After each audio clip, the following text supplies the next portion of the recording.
ራሄል እባላለሁ። ገና የ2 ዓመት ልጅ እያለሁ ነበር አጎቴ ከናቴ ሰርቆ ከጎጃም ወደ አዲስ አበባ ያመጣኝ። ለምን እንደሆነ ባላውቅም አክስቴ ከአባቴ ደብቃኝ ወደ እናቴ መለሰችኝ። የጣፈንታ ጉዳይ ሆኖ ከናቴ ጋር ለመኖር አልታደልኩም። እናም በማላውቀው ምክንያት ከ6 ወር በኋላ አባቴ ከናቴ ለይቶ በድጋሚ ወደ አዲስ አበባ መልሶ አመጣኝ።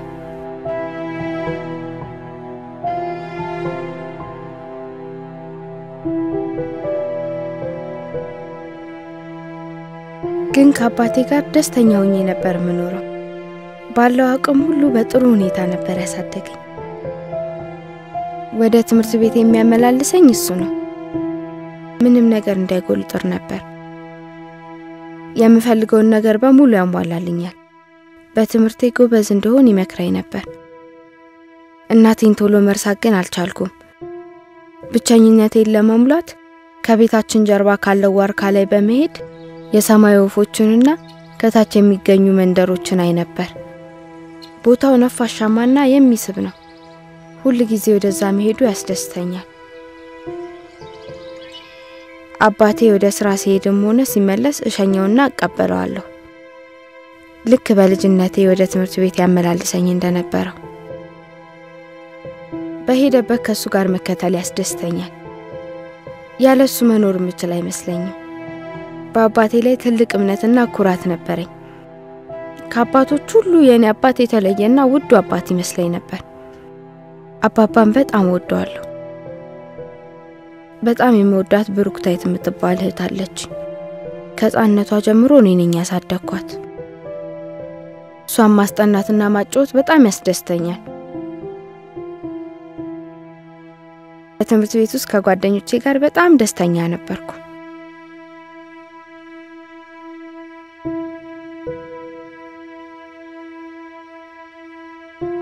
እያደኩኝ ስመጣ ነገሮችም እየተቀየሩ መምጣት ይጀምራሉ። እንጀራ እናቴ ወደ ውጪ አረብ ሀገር በመሄዷ ምክንያት የቤት ውስጥ ስራና እህቴን የማሳደግ ኃላፊነት በሙሉ በእኔ ላይ ይወድቃል።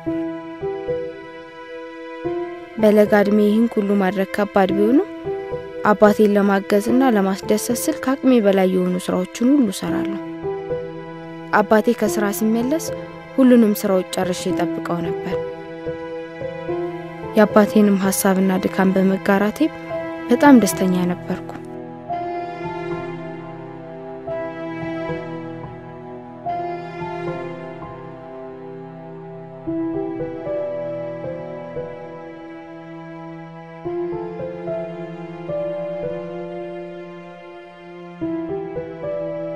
ይህ ስፍራ ባልተረዳው ስሜት የህይወቴ አንድ አካል የሆነን ዓለም ፈጥሮልኛል።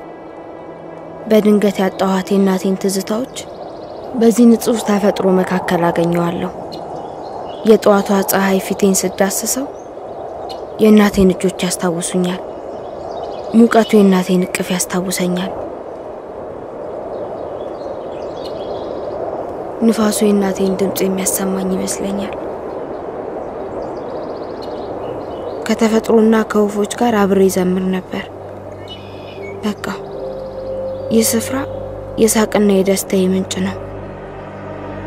ብዙ ህልሞች ነበሩኝ። ቀዳሚውና ዋነኛው ዓላማዬ ግን ሳድግ እናቴን ፈልጌ ማግኘት ነው። በቃ ህይወት ለኔ አዲስና የሚያበራ ነው። የማይጠገብና በተስፋ የተሞላ ነው። ሁሉም ነገር መልካምም ነው። ግን በድንገት ባልተዘጋጀሁበት ቀንና ሰዓት የህይወቴ መስመር ተቀየረ።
በዚህ ሰዓት የተሰማኝ ድንጋጤና የመንፈስ ስብራት በምንም ቃላት መግለጽ አልችልም።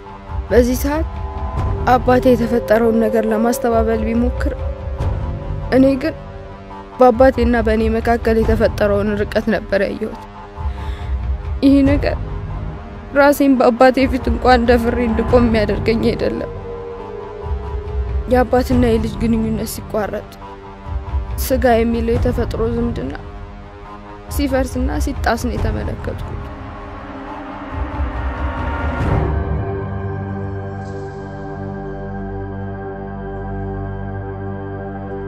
ይህ ዕለት ምሽቱን ከእህቷ ጋር በልፊያና በጨዋታ ያሳለፈችበት ጊዜ ነበር።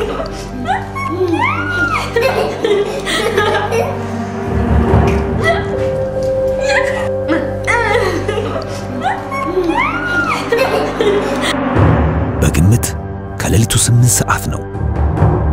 አሁን ሁለቱም ጥልቅ በሆነ እንቅልፍ ውስጥ ወድቀዋል።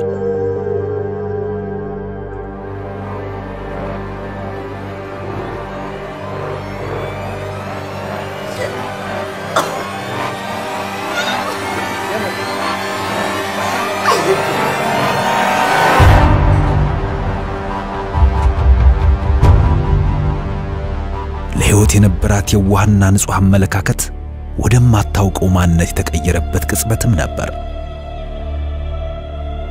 ህልሞቿ፣ ውድ ነገሮቿና እምነቷ ሁሉ በሌላ የተወሰደበት በዚያ ምሽት ዓለም ከራሔል ጀርባ ተኝቷል።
ራሔል በዚህ ውድቅት ከህመሟና መጥፎ ስሜቶቿ ጋር የምትደርስበት ቦታ አልነበራትም።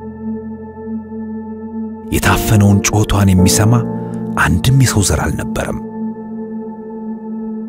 በሕይወቷ የገጠማት ነገር ግራ አጋብቷታል።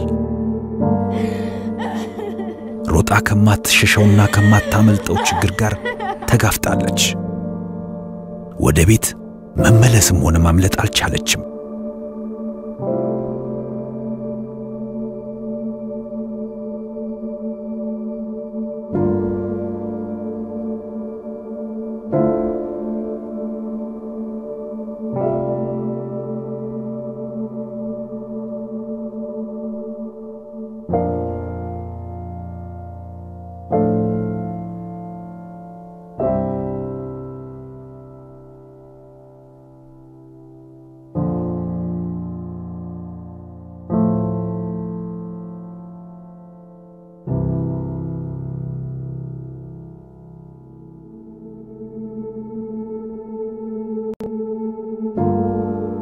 እኔ ግራ ተጋብቻለሁ። ምክንያቱም ጥቃትን ለአባቴ ነግሩታል እንጂ እንዴት ከአባቴ ይሸሻል? የገጠመኝን ፈተና ለማን እንደምነግረውና እንዴት እንደምወጣው አላውቅም። ዙሪያዬ በማይገቡኝ ነገሮች ታጥሯል። ከጓደኞቼ ከሰው ሁሉ እንድርቅ ተገድጃለሁ።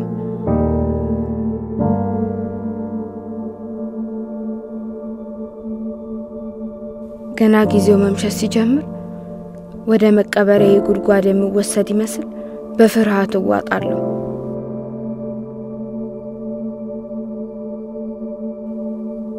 መፈጠሬንና መኖሬን ጠልቻለሁ። ግን ደግሞ እንደ ሰው ተስፋ አደርጋለሁ። ስለ ነገ እናቴን የማየት ህልም አለኝና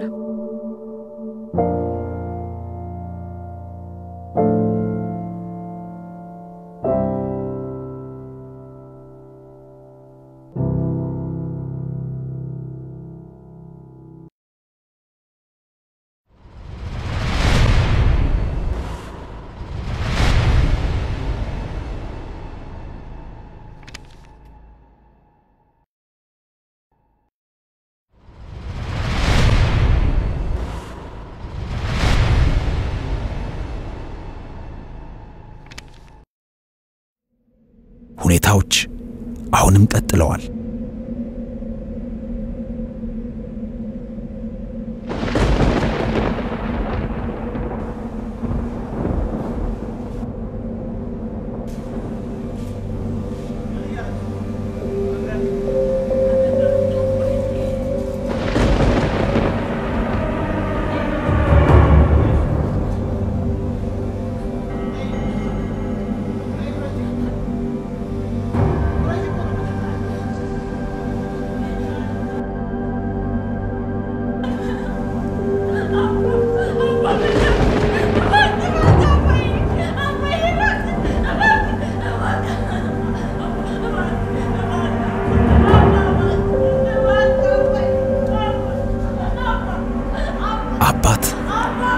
ጨለማን ተገን አድርጎ በተደጋጋሚ ይመላለሳል። በዚህ ታዳጊ ሕፃን ላይ የተፈጸመው ኢሰብአዊ ድርጊት ከጊዜ ወደ ጊዜ እየጨመረ መምጣቱን ቀጥሏል። እሷም የሚደርስባትን ጥቃት የማስቆም አቅሙ አልነበራትም።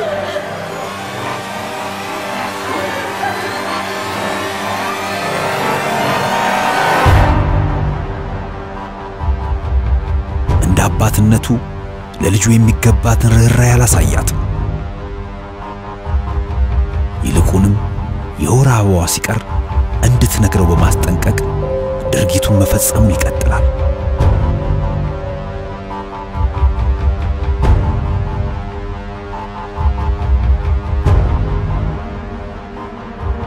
ራሔል በዚህን ጊዜ ገና የስድስተኛ ክፍል ተማሪና 14 ዓመት እንኳን በአግባቡ ያልሞላት ታዳጊ ሕፃን ነበረች።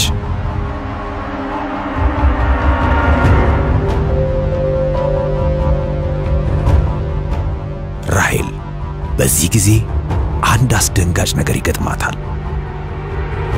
የመጀመሪያ ልጇን ትጸንሳለች። በከፍተኛ የመንፈስ ጉዳትና ህመም ውስጥም ትገባለች። አማራጭ አልነበራትምና መጸነሷን ለአባቷ ተነግረዋለች። አባቷም ሐኪም ቤት ሄዳ ከጓደኛዋ እንዳረገዘች አድርጋ እንድታስወጣ ያስጠነቅቃታል። እኔ ለስንት ዓላማ አስጠብቅሽ አንቺ ከማይረባው ወንድ ወሮ ወላጋ ብለሽልኝ ዲቃላሽን ተከፈሽ መጣሽ። አዋረደችኝ፣ አንገቴን አስደፋችኝ። እኔ ለስንት ዓላማ ሳስባት እሷ ዲቃላዋን ተከፋ መጣችልኝ። አንገቴን አስደፋችኝ፣ የሰፈር መጠቋቋሚያ ያረገችኝ፣ ወላድ ይፍረደኝ። ስለዚህ የጸነሰችው ጽንስ ዘሬም አይደለም ሽንቴም አይደለም እንድታስወግጅልኝ ፈልጋለሁ።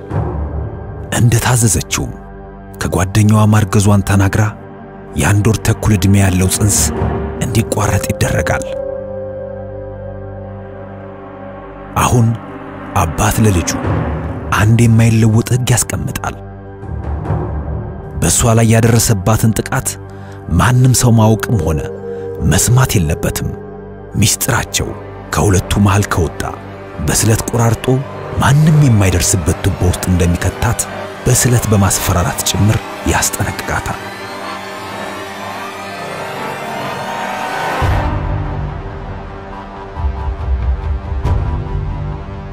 ገና ከህመሟና ስቃይዋ ሳታገግም የወሊድ መቆጣጠሪያ እንድትወስድ ያስደረጋት ከልጁ ጋር ያለውን ግንኙነት ይቀጥላል።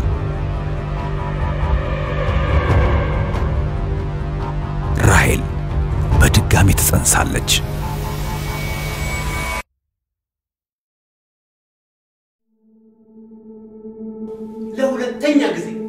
እንደተለመደ የሆነችውን ለአባቷ ትነግረዋለች። በዚህን ጊዜ አባትየው በልጁ ላይ የጣለባት ውሳኔ ለህሊና የሚከብድ ከባድ ውሳኔ ነበር።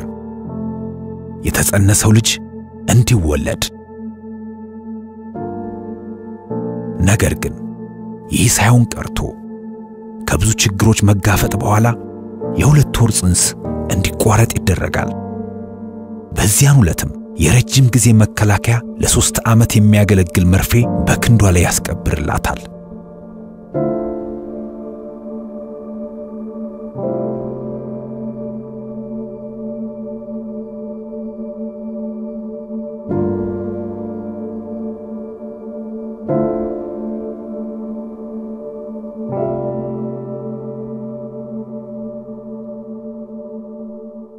ግን ይህንን ሁሉ ስቃይ መቻሏ ለእርሷ ሕይወት አልነበረም።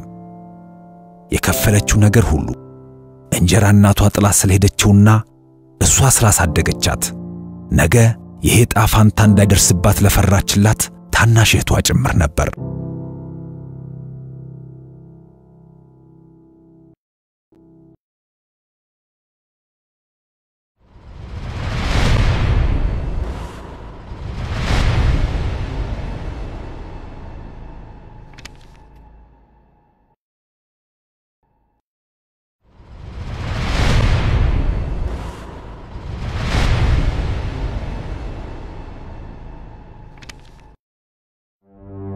ይህ ድርጊት በራሔል ላይ ከ2 ዓመት በላይ ሲፈራረቅባት ቆይቷል።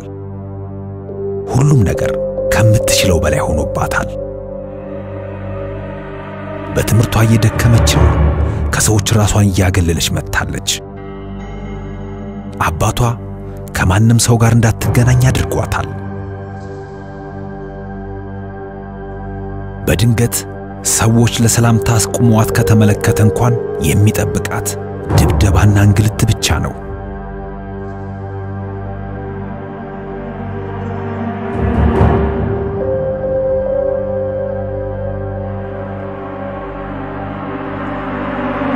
በየትኛውም ስፍራ ሲሆን የምትንቀሳቀሰው አባቷ በቀጠረው አድራሽ መላሽ ተቋጣሪ ብቻ ነው።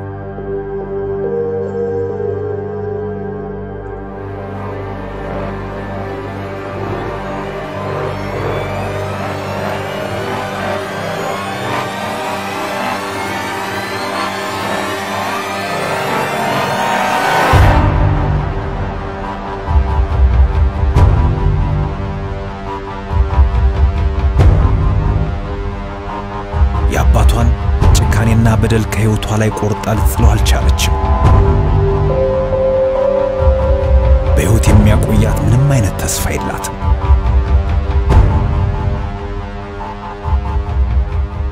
አሁን በዚህ ሰዓት የእሷን ውሳኔ የሚጠይቅ አንድ ምላሽ ብቻ ነው የሕይወቷን እንቆቅልሽ የሚፈታው። በአሁኑ ሰዓት በከፍተኛ የህመምና የስቃይ ስሜት ውስጥ ነኝ።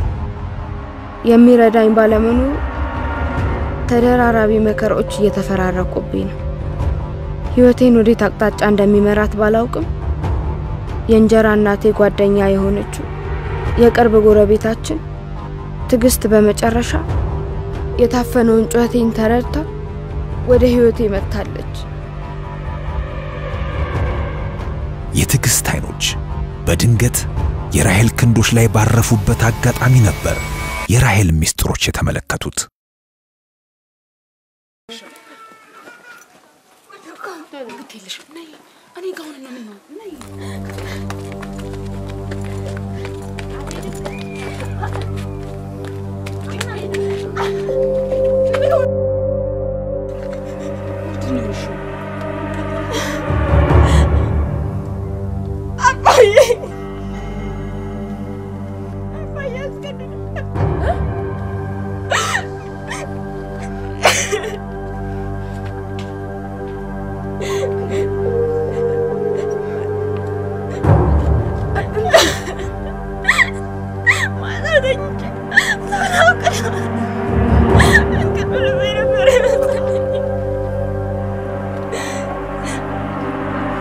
በፍጥነት ይህ ጉዳይ ወደ ሕግ መሄድ እንዳለበት ትነግራታለች። ያንን በፍጹም እንዳታደርገው ታስጠነቅቃታለች። እሷ ለአንድ ሰው እንኳን መናገሯን ቢያውቅ በደቂቃዎች ውስጥ ቆራርጦ እንደሚገላትና ማንም ከማይደርስበት ቦታ ቀብርሻለሁ ብሎ እንዳስፈራራት ትገልጽላታለች።